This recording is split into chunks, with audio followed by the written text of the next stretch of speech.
Now I'd like to present our next speaker, Rabbi Yonason, for their discussion entitled Clarifying Bioethical and Legal Aspects to Altruistic Living, Kidney and Liver Donation Within Specific Communities. Rabbi Yonason Jaffit studied life sciences at the University of Toronto and earned a master's in history from York University. He's the executive director of Renewal of Life Canada. Renewal supports families through every step of the transplant process, from finding altruistic donors to post-transplant care. Welcome, Rabbi Jaffit. Thank you for your time, and sorry about the delay. I will start with my first question, which is, what is Renewal? Why is it important? And how were you able to build the community? Sure. So first of all, thank you so much for having me here. It really is an honor and privilege. And a big thank you to Dr. Mucci, who put us in touch. So Renewal is a grassroots organization based in the Jewish community, which helps patients and their families navigate the complex process of kidney transplant, from finding a donor to facilitating the transplant and beyond. At the same time, we support the donors to make sure that their incredible self-sacrifice is as easy as can be. It comes at no financial cost. Our services are always free of charge, and we're available to anyone who needs them. So why is Renewal important? To my knowledge, we are the only nonprofit actually actively finding kidney donors for patients in end-stage renal disease. We are the younger, smaller sister, so to speak, of an organization in the US called Renewal of Life. The latest statistics I have show that approximately 33% of all altruistic kidney donations performed in the state of New Jersey are attributed to Renewal. And in New York State, it's about 60% of all altruistic transplants. So this is an organization that is absolutely changing the face of living kidney donation. According to the Canadian Institute for Health Information, I think there are some 2,500 Canadians right now on the waiting list for transplant who need a kidney. They say a rising tide raises all ships. So the more people we can take off the list by finding someone within their own community to donate to them, the faster everyone else can get their life-saving transplant. And I think you're asking about community. Community really is a key here. I think this is probably obvious to everyone, but there's a very small number of truly altruistic Canadians who just want to donate their kidney to anyone in need. And so too, I think we understand intuitively that there are many Canadians who will happily donate a life-saving organ to a close family member. So what we're doing at Renewal is we're kind of going for the middle ground. We're trying to promote a grassroots approach to targeting those people who may be not direct family members, but find themselves in the same community. So what we do is we look for individuals who might be within that community structure somewhere, whether it's someone in their work community, whether it's someone in their synagogue community, or somebody knows a close family member to the patient who's in kidney failure. And so, they say everyone in the world is connected through 6 degrees of separation. For most Jewish people in Canada, it's maybe 2 degrees of separation. If you're in a city like Toronto, maybe 1 degree of separation. We all kind of know each other, so it makes it a lot easier. Okay. What have been some successes and challenges relating to your work and or research regarding, well, not research, but related to your work? And what do you think has led to such high instances of donations within your specific community? Mm-hmm. So we have a couple challenges. It's going to sound kind of funny, but one of our biggest challenges right now is finding more patients. We actually, thank God at this point, have a glut of people who want to donate. We've kind of created this movement in the Jewish community to do this amazing act of charity. In fact, I was in Montreal for a drive over there, and I spoke to a young man.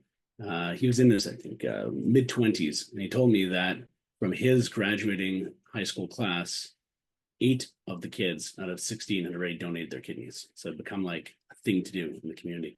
And so thank God we got people who want to donate their kidneys. Now we just have to get the word out to everyone who needs kidneys within the community that there's people who want to donate to them. So we try to partner with hospitals, with healthcare centers, with primary care physicians, with nurse educators to try to spread the word.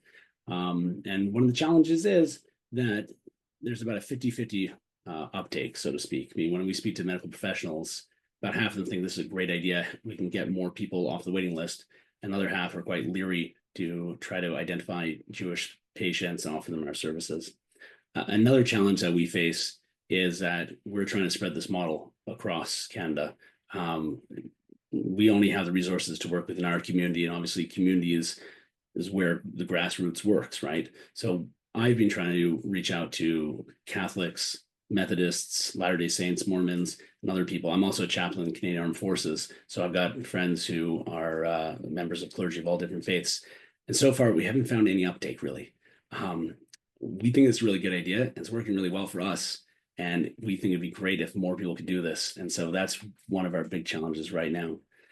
So to answer your question about why do I think it's so, the instances are so high of donations in our community specifically, I think it's really a combination of two things. Number one, we're a very tight-knit community. Also, we've been historically persecuted, and I think that we feel the need to take care of ourselves. Now, as most people probably know, there in almost every major Jewish city in North America, there's a Jewish hospital, like Mount Sinai in Toronto, Mount Sinai in New York, Jewish General in Montreal, Cedar Sinai in Los Angeles, many others. Not everyone may know the reason for this, but part of it is because people like my wife's grandfather, who were able to get through the Jewish quotas and actually get through medical school, found that they couldn't even get jobs in hospitals, couldn't get hired because they're Jewish.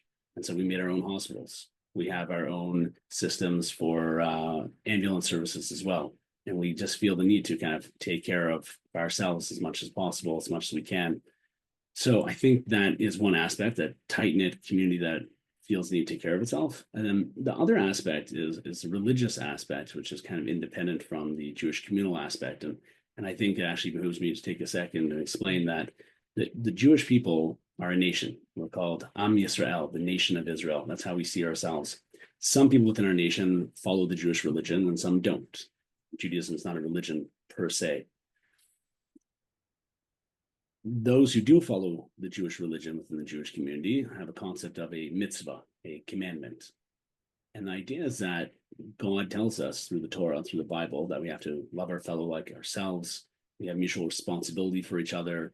And there's a prohibition of standing idly by and watching another person suffer and die. And so we also have a very strong commandment to give charity. Giving charity is a huge part of our community. We tend to give a disproportionate amount.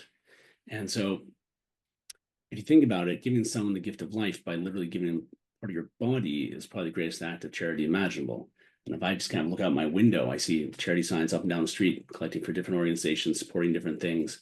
And the context in our community is this is another act of charity, another act of giving.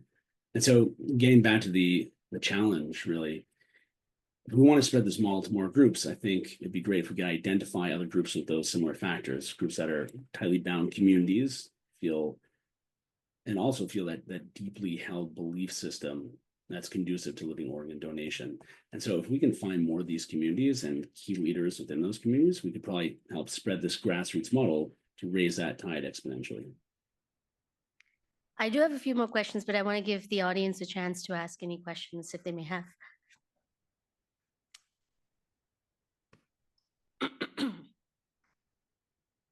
And when you just stand up, if you don't mind introducing yourself. Sure. Thank you. That was incredibly interesting. My name is Caroline Tate. I'm a Métis person, and I work in organ donation and transplantation. And a few years ago in Saskatchewan, we had a think tank of First Nations and Métis elders and persons with lived experience. And we had someone on our Facebook page say, I would be a living donor. I would donate or be an organ donor if I could only donate to other First Nations peoples. So this then I brought to our think tank, of which we had a debate about should there be an Indigenous registry of which people would become donors. It might have more Indigenous people donate organs if they knew that their organs were going to other Indigenous peoples. So we have huge disparities in our community. And so it was debated back and forth between the elders, and they didn't agree. And so we had a lot of what you talked about in terms of gift giving and the values that were there. Equity was a real strong reason why one of our elders felt we should have a registry, but there was also concern that there would be backlash against the Indigenous population if they wanted to have a system where it would be recognized that they would donate, that there would be this exchange within cultural the group, right? So do you worry about any type of backlash from other people that say, well, if they're only donating to one another, why should we? So do you worry about any of that type of discourse? Because it was quite a concern for us, that it would be seen that we were being exclusionary, and if we were exclusionary, then we wouldn't receive the benefit from the larger Canadian population may not want to donate to our people, for instance. That's a really good question. It's something that we talk about a lot at Renewal, and I think kind of brought up two sides of the issue. One is kind of internal ethical justification. Another one would be that external facet. I think one way to look at it is like any other sort of donation. You might have someone come to a hospital and say, I want to give a financial donation to help with AIDS research, not breast cancer, only AIDS research. I don't think anyone would have a problem with that. As I said, I want to give it to Alzheimer's research and not AIDS research. I don't think anyone would have a problem with that either. Think about the other types of charities that we have in Canada that help support, whether it's Black youth in our community or whether it's First Nations, elders, or whatever it is. I think people realize that when you're giving charity, you can give it to whatever cause you want.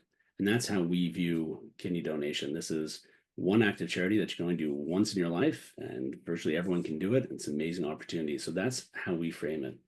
Do we get backlash? A little bit. Like I said, it's often from medical professionals. Part of it is ignorance.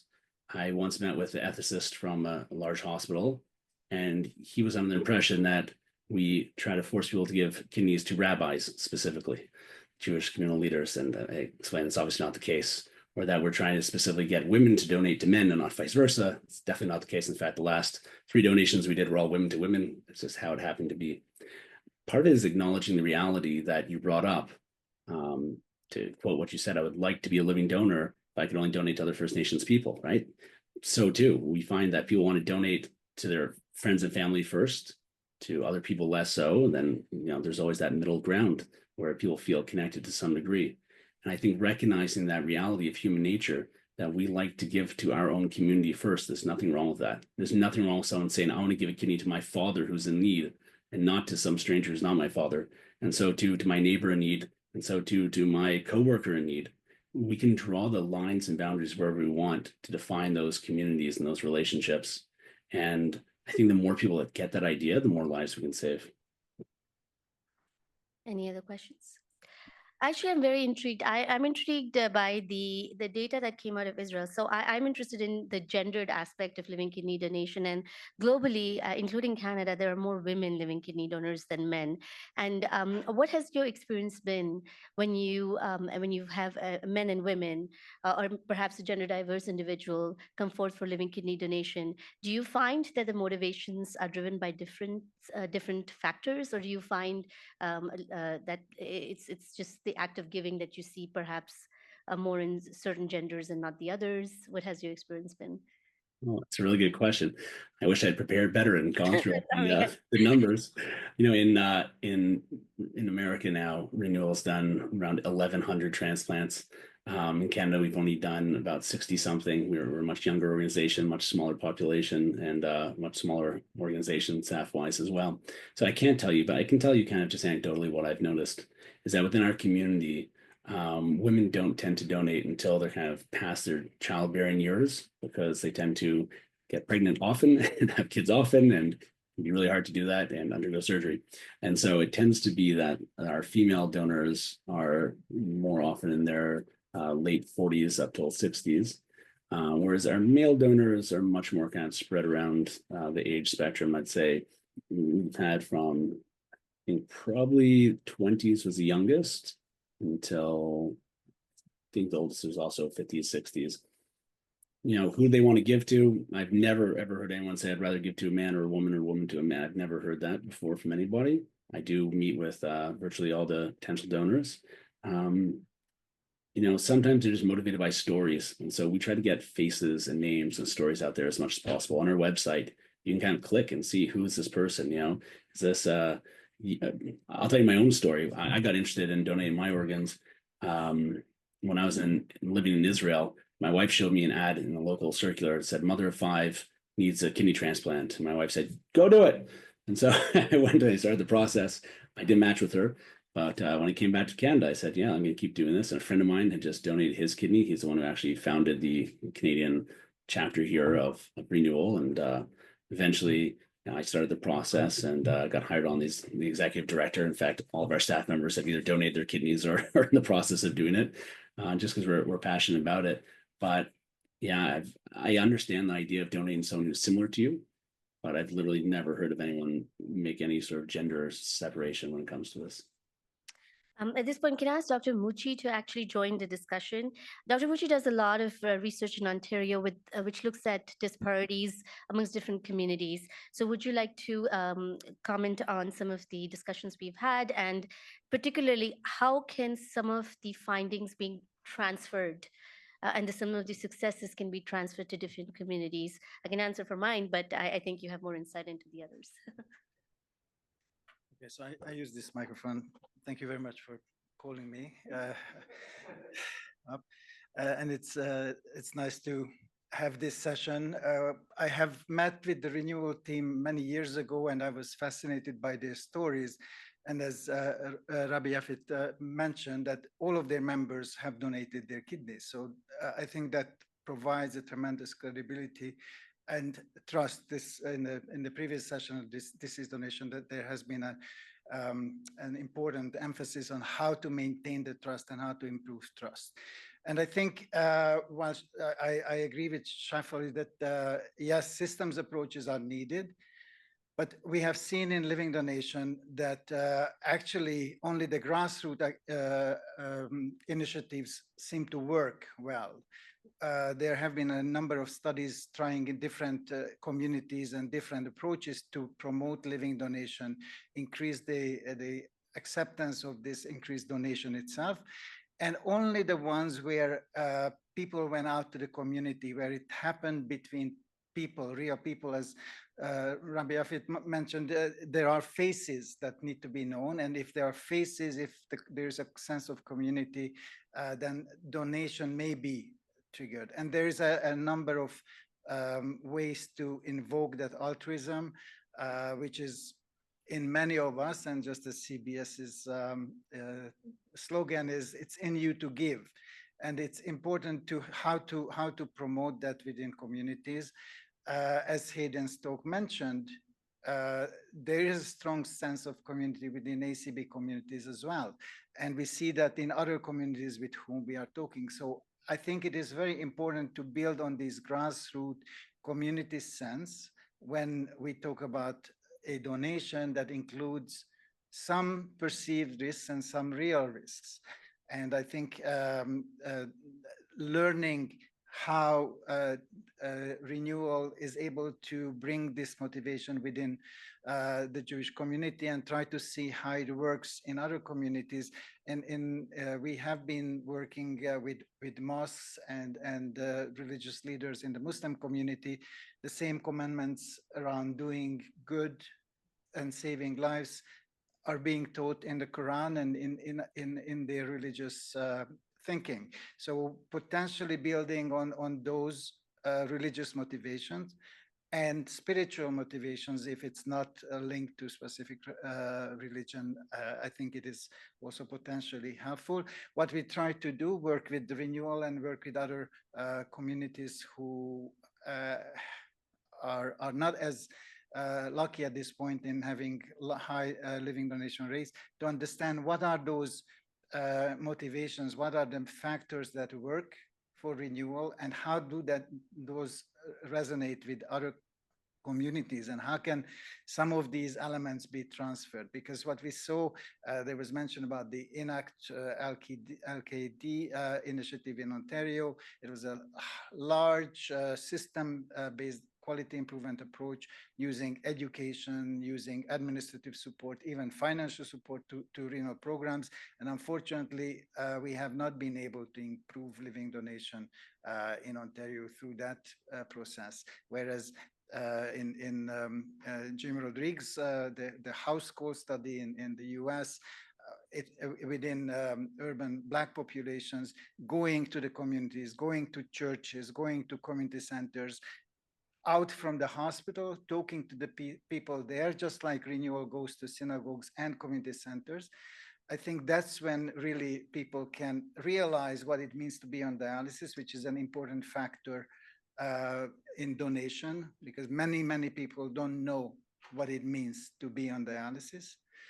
So once they realize, and once they realize how much change can they make with their decision, and in that context, reassure them that donation is as safe as possible, and the system makes it as safe as possible. I think these are the learnings that we need to try to investigate. Of course, there are a number of ethical concerns, and just as Caroline mentioned, there is this question around how exclusionary is this if we donate within a community as opposed to everybody else.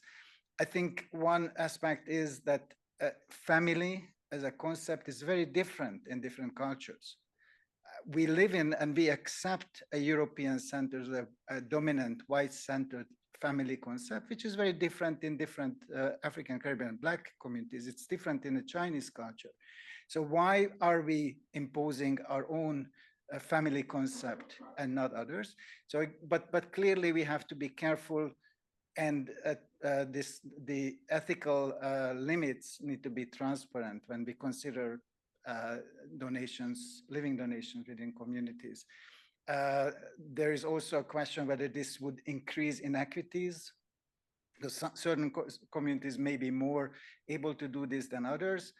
I think, again, it is important to keep an eye and monitor the system and see how this works out. But also it's important to remember that every living donation that happens, and it's a successful, will help one patient who is waiting on the waiting list, and that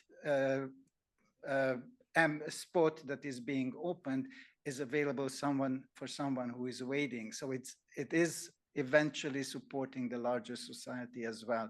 So I think there is a number of questions and concerns that actually have been raised by a US ad hoc committee as well around the ethical aspect of semi-directed living donation, which need to be considered. But I think we need to understand what works in this domain, because our goal is to improve donation and increase donation, increase access to living donation for many communities or for all.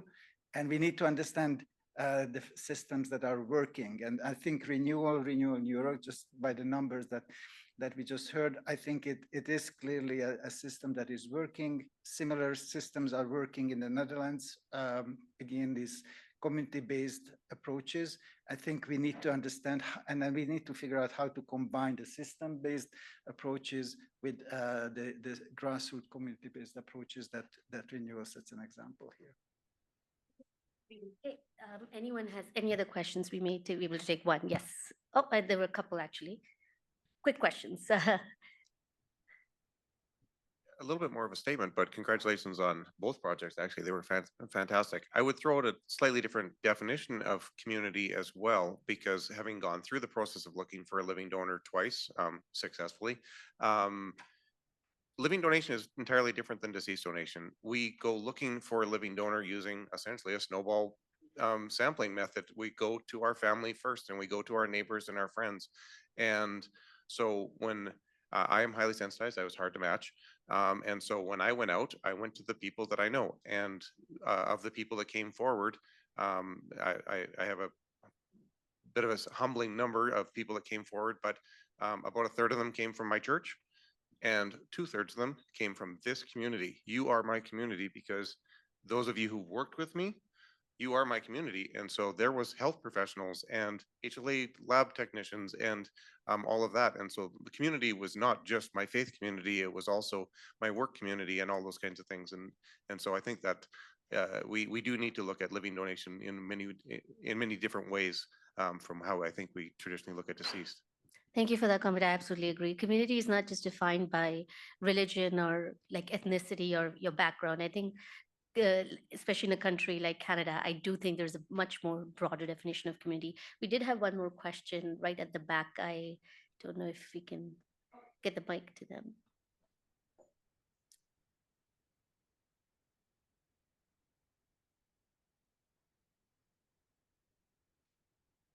Hi, thank you. I'm just wondering, you mentioned earlier two factors. Sorry to introduce myself. My name is Devon Tabe, and I'm an undergraduate life sciences student at McMaster, and a research assistant under Dr. Mucci. So you mentioned earlier two factors that contribute to your success, one being that community aspect, that broader Jewish community, and the second being that religious aspect. Do you know specifically or have information on whether most of your living donors are coming from that religious aspect, that charity aspect, or just that broader Jewish community aspect? That's a really good question. I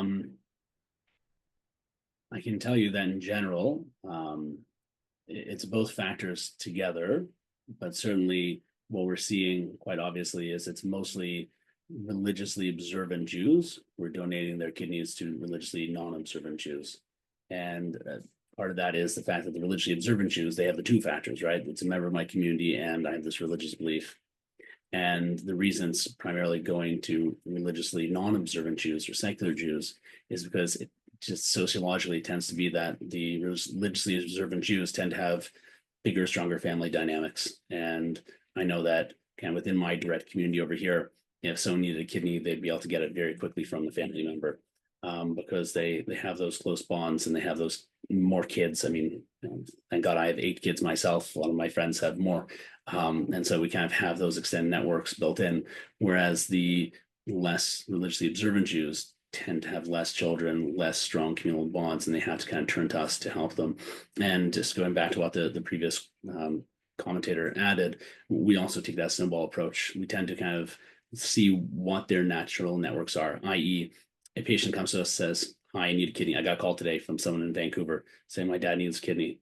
And so the first kind of discussion we had is after the medical things were, what does your community look like? Now, do you have a work community? We've had people who've found their kidneys from their acting friends, from their linguistic club friends, from their book club friends, from their work friends, spouses, you name it. We just kind of use that Jewish side as kind of nucleus to build things around. So often what we'll do is if they go to a synagogue, we'll kind of base it at the synagogue, but then we'll get their friends and their friends' friends to start inviting everyone through whatever networks they have, because you're right, community is kind of what we make of it, and we recognize that.